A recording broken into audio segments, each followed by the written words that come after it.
Good afternoon, Husky fans. Thank you for tuning into the 19th episode of Husky Dash with your hosts at Nathan Mathisen and myself at 9 3/4.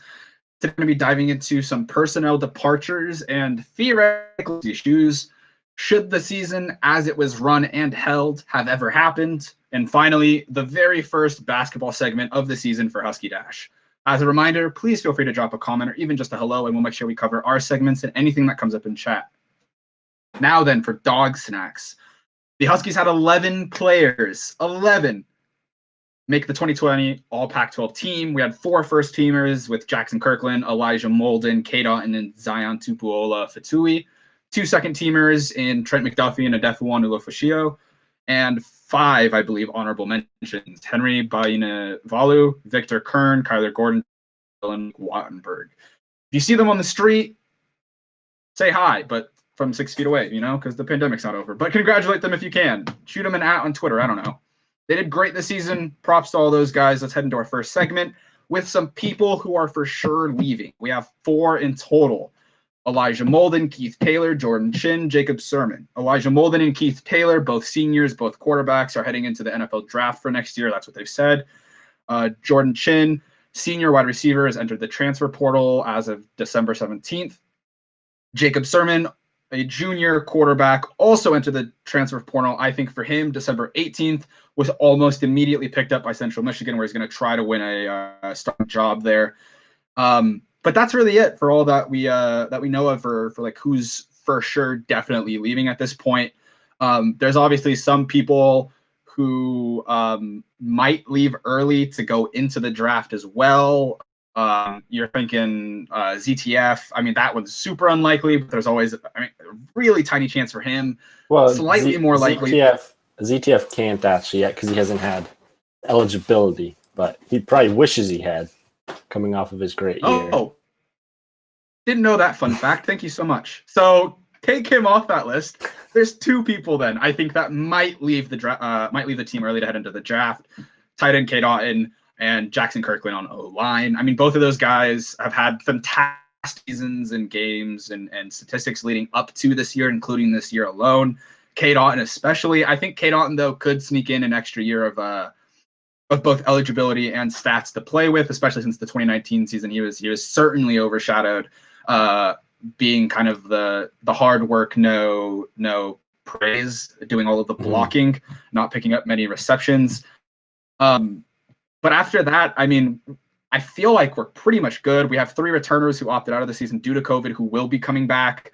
And then we have a bunch of people who are staying. And like the original title for this segment was going to be shoes like left unfilled, like who's going to step up and do this stuff. And then I was looking through returners and I was like, Joseph is frozen for a bit. So yeah, talking about just adding on to what he was just mentioning. Oh, you're back. That was it. I mean, I finished. Well, so yeah, a lot of people will probably be returning for next year. I think that was what you were kind of leading into with a lot of these guys coming back, besides, of course, the corners in Molden, Taylor, and then Otten probably will be leaving. Don't know yet, but looking at the tight end depth behind him, I think UW set up nicely to fill his shoes. With in the 2020 recruiting class, they had 2 4-star tight ends in Mark Redmond and Jack Yari. Redmond played minimally all year long, but he did get in a few snaps. Well, Jack Yari, I don't think played at all, but he was a very late addition as he switched over from USC to UW in an odd recruiting class, I suppose you could say, odd way. And then they, of course, still have Jack Westover, who kind of provided that fullback aspect they used him at a lot all year. So he'll be back next year. And then Devin Culp, who played a bit. He actually did his first catch in college football last year as a junior. He had 1 catch. So he'll come back. So the tight end position, if Otten decides to leave, which I think he will, I think it's in his best interest. He had kind of a solid year. I think his draft stock's high enough to where he'll feel comfortable leaving. But the UW's kind of been known for these tight ends they've been producing recently into the NFL. So they still have that great depth behind on to replace him. And then Jackson Kirkland, you mentioned him possibly leaving, of course, and I think he leaves as well. But again, the UW's offensive line is extremely deep. They mentioned the offensive line coach talked about at the start of the year how far these true freshmen have come and how far along they are. Mm-hmm. I think Kirkland said they were like miles ahead or some of where he was when he was a freshman. Yet none of the true freshmen actually are on the 10 deep depth chart, just to signify how deep this offensive line group truly is. I look at someone to replace Jackson Kirkland at left tackles, maybe a Troy Fatanu, or maybe even a Nate Kalepo, who's a real big guy. Maybe slide him out if he slims down. He 6'6", 330 pounds. He'd be a great left tackle, I feel. So overall, I think the Huskies are in a great position just to keep kind of the young guys coming up and keep mentoring them, keep training, and just keep the continuity between this team and next year's team. I mean, a big step in that is actually Luke Wattenberg, the senior center. He decided to stay for another year. So I think that's going to be big for this offensive line as a group. Yeah, and I mean, there's just heading into next year with the shoes that are definitely being emptied at least. I mean, Elijah Molden, I think, is one of the biggest players leaving our defense coming out of next year or coming into next year. But I just don't see that. I mean, like as we've said this entire segment, like the people leaving, I don't really see as a problem. We just have such a crazy depth with recruiting in the past 2 years, as well as verbal commits we already have heading into next year. I mean, I think the number one story across any publication you read about right now about the Husky football team is that we have too many recruits. Like I think that was like front page for sports in the Seattle Times, either today or yesterday. I mean, it's all over SB Nation, Dog Pound, like whatever website you go to that talks about Husky football. They're saying like, I mean, we're in a bit of a pinch with scholarship openings because of how many players we have returning, on top of how many recruits we've managed to round up heading into next year. And so I think depth at any position, no matter where it is we're absolutely solid, and I don't really see anything to worry about, especially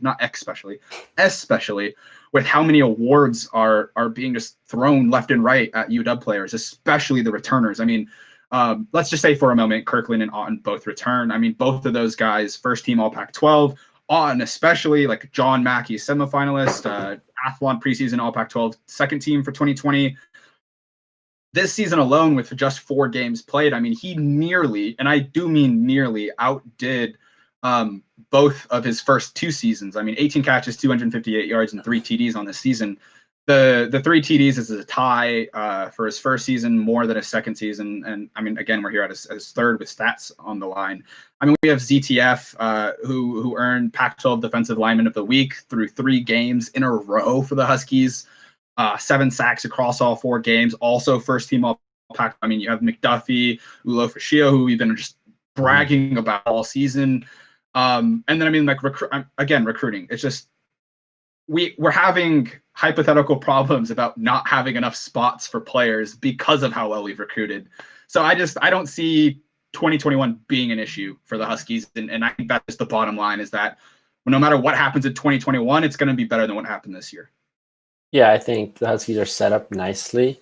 A position group that I'm kind of interested to see who leaves and who stays is actually that running back group, with there being McGrew and Pleasant, both seniors, possibly leaving, but they also, with the eligibility, they both could stay for another year.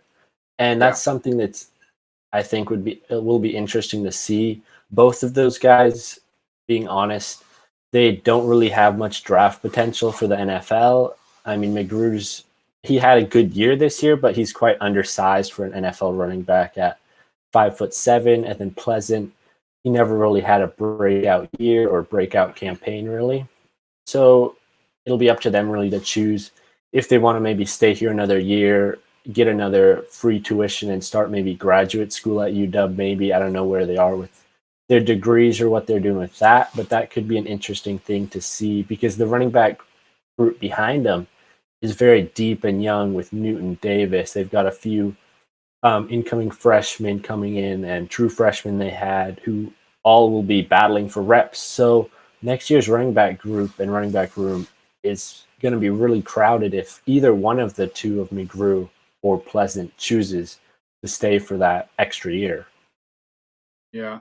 I mean, you also have Bynum who might I mean, not Bynum, sorry, Richard Newton who might leave early, might stay again for another. I mean, so that's three on top of your two, that's three total running backs who honestly have the option to just forego next year or even come back next year. So it's certainly going to be a packed room. And I absolutely agree that that's going to be a position to be watching out for heading into next season. Yeah. Talking about heading into next season, let's head into the next segment. Okay? Yeah. What a season. Played, 2 canceled, 1 adjusted, rescheduled, a missed championship, a missed bowl game, 1 huge. I mean, just the list goes on and on and on and on. I can't see the title screen because my home Wi-Fi sucks. I'm back home, no shirt. This is the only Husky gear that I have. Go Dogs! But I mean, it was an absolutely wild season, and as the title screen says, it's hopefully I can't tell what happened to it, but I mean it's italicized, bolded, underlined, asterisk next to it. That's just massive. Need I say more? Nathan, tell me if you think, I guess that's just the big question for everybody right now, is was this season worth it? I think it was worth it, kind of. I think this season, this 2020 college football season, should have definitely happened. Do I think it could have been done differently? Yes, I do. Looking at the Pac-12 especially, they really never took charge. It always felt like they were kind of just following throughout the whole beginning process.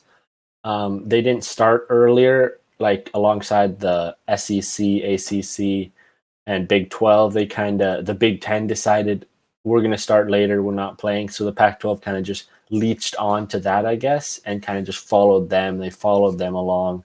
And then when the Big 10 decided, you know what, it's safe to play again, it's safe enough, I guess, to play again, the Pac-12 was like, oh, shoot, we can't be the only Power 5 conference not playing. We gotta start up. So Larry Scott started panicking, I guess, and throughout the November 6th or 7th or that Saturday date as that start time, which I think was an issue with making the season so short. I mean, UW saw the brunt of it with all the cancellations, ended up only playing 4 games.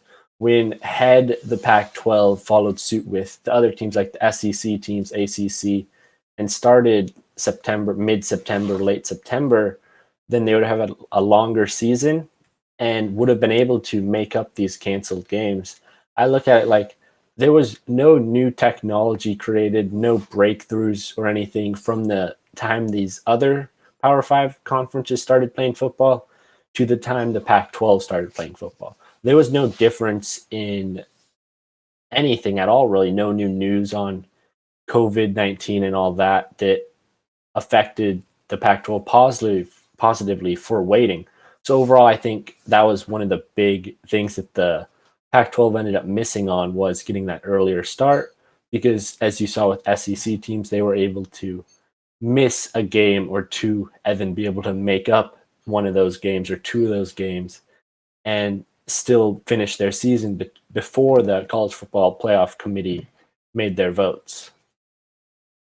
Yeah, I think the season was worth it as it was played out. I mean, if anyone here is a fan of Disney, I'm not going to get to that actually. If anyone here is a fan of the Mighty Ducks, a movie now on Disney Plus, if anyone's a fan of that movie, you know that one little scene between head coach and star player, where he reminisces about a penalty he missed and it hit the post of the goal for hockey. And he always dreams about if that shot was just more to the, he would have nailed it. I mean, it was a penalty in overtime. He would have won the youth league championship, whatever the heck it was. And then his player just offhand, he kind of says, like, what if it was 2 more inches to the left? You would have missed completely, and you wouldn't even be able to dream about making. I mean, like, that's just how much worse of a shot it would have been. And so when it comes to talking about whether or not things were worth it, or like if I would have changed something in the past, I very, very often ask myself, am I happy and proud with what happened and where we're at now? I don't think anyone got super sick or seriously injured or had long-term health effects within the Husky or even within the Pac-12. I might be wrong on that because not much information has been released from each school. But with how things currently stand amongst players, athletic directors, personnel, administration within the Pac-12, and not hearing any like massive deaths, nothing breaking the front page. I need to be really careful with what I say because I'm not sure what's out there right now. But without hearing any of that, I have to say the season was worth it. These boys got to play. They got to hit the gyms and have that. I mean, like if you've played football before, nothing, and I mean absolutely nothing matches cleaning up and hitting the field. It's just a once in a lifetime experience. Every week you get to do it. And so just the fact alone that we were able to play 4 games this season and come out of it virtually unscathed is something to be happy, proud of, and be thankful for. On the flip side of that, though, I think there could have been more that was done to help prevent COVID scares, COVID issues, and to decrease the number of positives we had throughout the season. But yeah, I'm happy with how the season turned out. I think it was absolutely worth it. I wouldn't go back and change anything because who knows where we'd be right now. Yeah, it's you can't change anything now. It's in the past. And looking at one other thing that I think could have been differently done by the Pac-12 was kind of how they scheduled these games. Yes. Some of the other conferences did kind of got rid of the individual divisions in the conferences, which I think worked out nicely. And the Pac-12 decided not to do that. I actually, on a earlier Husky Dash, before the schedule was even made, I talked about how they should just get rid of the divisions and have the best teams play the best teams, and that would help with the college football playoffs. As usual, the Pac-12 didn't do that, didn't think they would, and it kind of ended up hurting them, as in the end of it, you had a Pac-12 South champion in USC who was undefeated going up against a 2-loss Pac-12 North runner-up, I guess you could say, in Oregon due to the Huskies having COVID and canceling their last 2 games, when all throughout the year, Colorado kind of looked like the second best team in the Pac-12, albeit their week before the championship, they absolutely laid a goose egg and lost to Utah. But throughout the season, they were kind of the most consistent other team besides USC.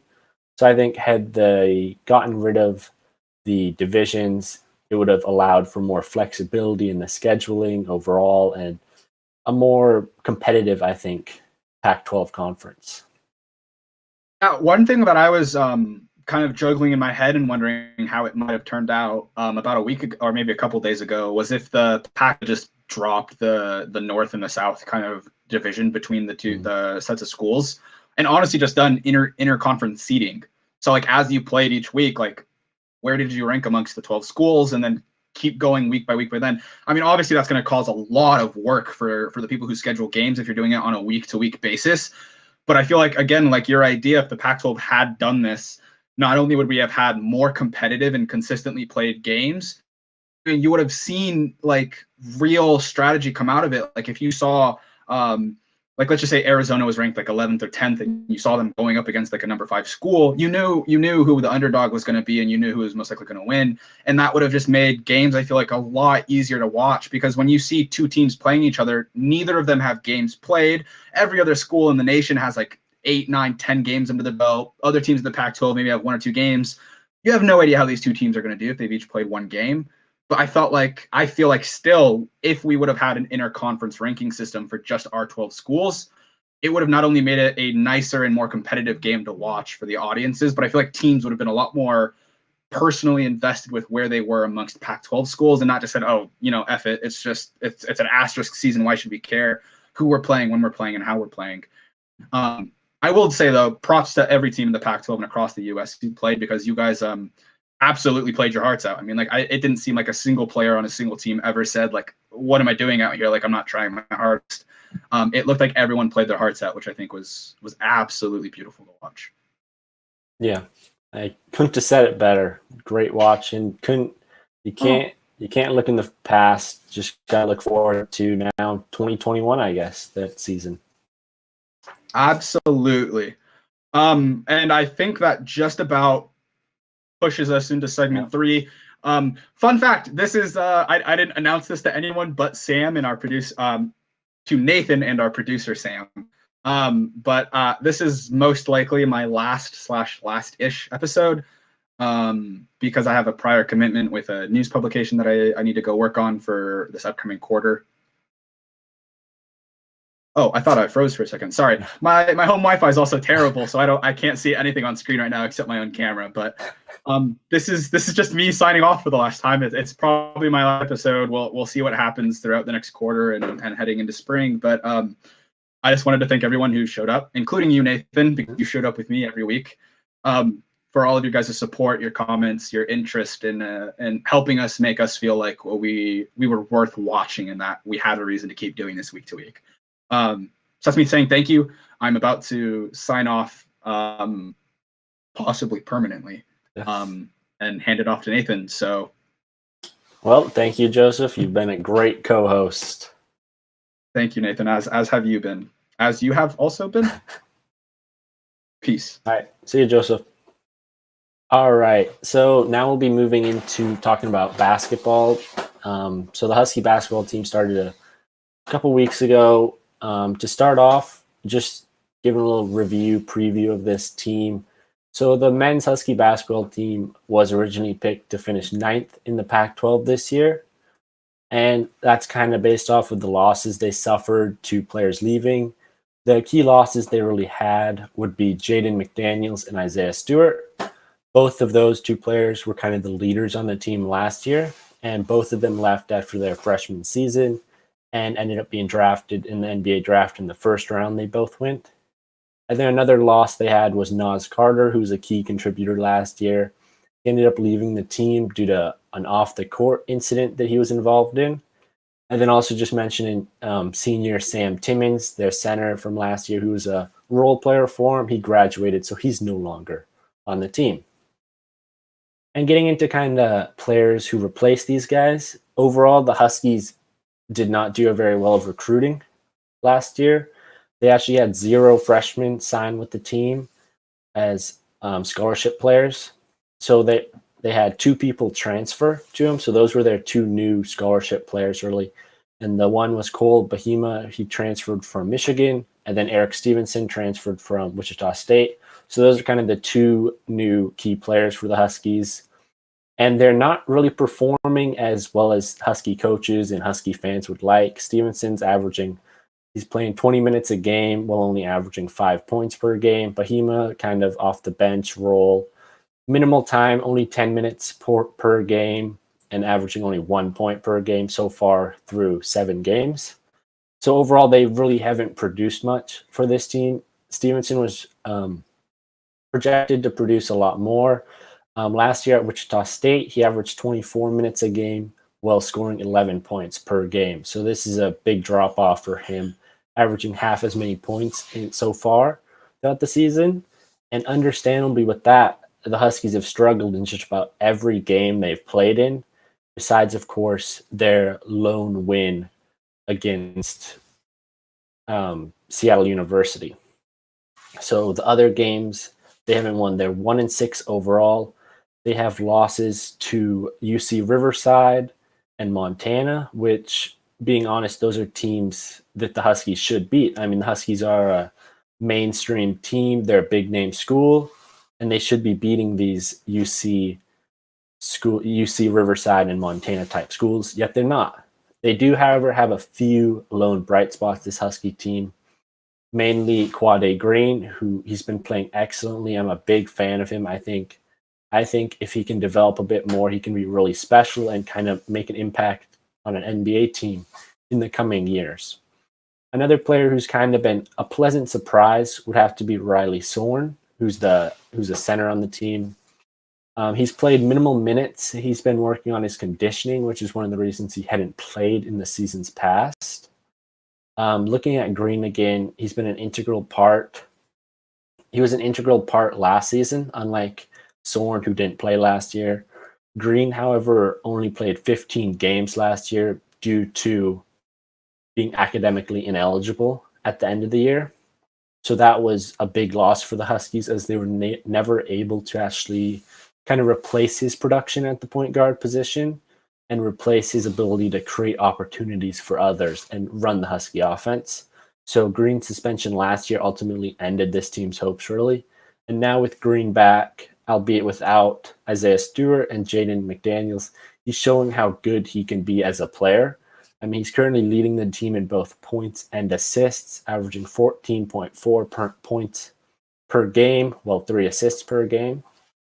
And quite frankly, Green's really been the only player who's actually able to create his own shot and make plays for other players. Riley Soren, on the other hand, he barely played last year, showed up in a couple of games. Soren's biggest asset, I guess you could say, is his size. I mean, he is huge. He's 7'4" tall. He weighs 270 pounds. So being out on the court, he's really a mismatch every time he's out there at the 5 position. Because I don't think there's really going to be ever a time someone's bigger than him on that floor with him standing at 7'4". And on the year, he isn't averaging a lot of points because he hasn't played a lot of minutes. He's averaging 6 points per game, 4 rebounds, but he's shooting very high, 76%, because really all his shots are in the interior, a lot of them dunks. In the first game of the year, he only played 3 minutes. He finished with 2 points, but his best games have been the last 2 games against Colorado and Montana, both unfortunately losses. But in those 2 games, Riley Soren combined for 11 for 12 shooting, had a combined 26 points, 12 boards, 2 blocks in those 2 games. And he played in those 2 games 29 combined minutes, playing 19 minutes against Colorado and then 10 minutes against Montana. So that's kind of been the issue with Soren, has been conditioning throughout his career here at UW. He hasn't been able to get his minutes up, and he's been working on that, and he's a lot better than he has in the past season, and that's why he's been playing more minutes. But then again, he's played in 10 or less minutes in 4 of the 6 games so far. So hopefully he can get more conditioning and just continue working on that. Because if he can get in that game shape, stay on the court, then Soren could become very dangerous because just how big he is. No team can really guard him. So looking at this Husky basketball team overall, and what's really wrong with it is that they can't really do anything on the offensive side.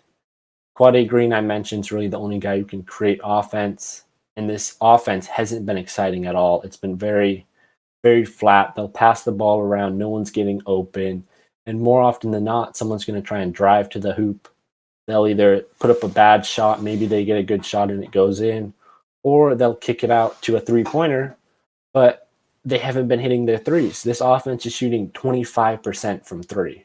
That's not a winning percentage nowadays with teams shooting a ton of threes, just offense powerhouses. The Huskies clearly haven't done that so far.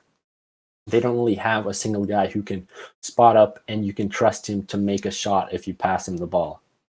So other teams aren't afraid of the Huskies shooting, and that allows them to be condensed in the paint, making it really hard for Quade Green to drive to the bucket, which is kind of his playing style. He wants to dribble in and get those layups, get those kickouts, and get those easier shots. Looking at Rayquan Battle, second year here at UW, everyone talked about him as being that spot-up shooter, a sharp shooter, you could say. Yet through now 1 season and a few games this year, that hasn't shown. Last year, he went 22 from 83 from 3, so about 27%. This season, he's 7 for 31, so 23% from 3. Those are not numbers you want to see from a guy who's supposedly one of your better 3-point shooters. So overall, this Husky offense is going to need to figure it out and figure out quickly if they want to start winning games. Soren talked about the team not feeling cohesive, and that's shown on the court with mental lapses on defense, not being connected on defense, moving as a unit, and just not playing efficient basketball from the offensive side. So the Husky basketball's next game is December 31st against Arizona, and hopefully they'll get together, practice. They're going to be practicing and just work better and get that chemistry going. Okay, so that just about finishes it up for all the time we have today. Once again, I'm Nathan Mathisen. You can follow me on the Twitter @ that you see on the screen beneath me. Now, I'm just a small part of the Dash Sports family, so if you'd like to meet the rest of the crew, check out our website, dashsports.tv, and our partner, Sports Pack 12, where you can also read further into segments from our weekly shows, as well as minute-long video segments, which are all recorded by myself. If you'd like, all for UW football and basketball, they're recorded by me. And if you'd like to revisit the best moments from today's episodes or other episodes, head over to our website where you can find clips, quips, tips, rips, terrible jokes, and as many full episodes as you can stand, all in one place, all for free at dashsports.tv. I'll see you next week with a show that'll likely be solely focused on Husky basketball. But for now, this is Husky Dash signing off. Thank you.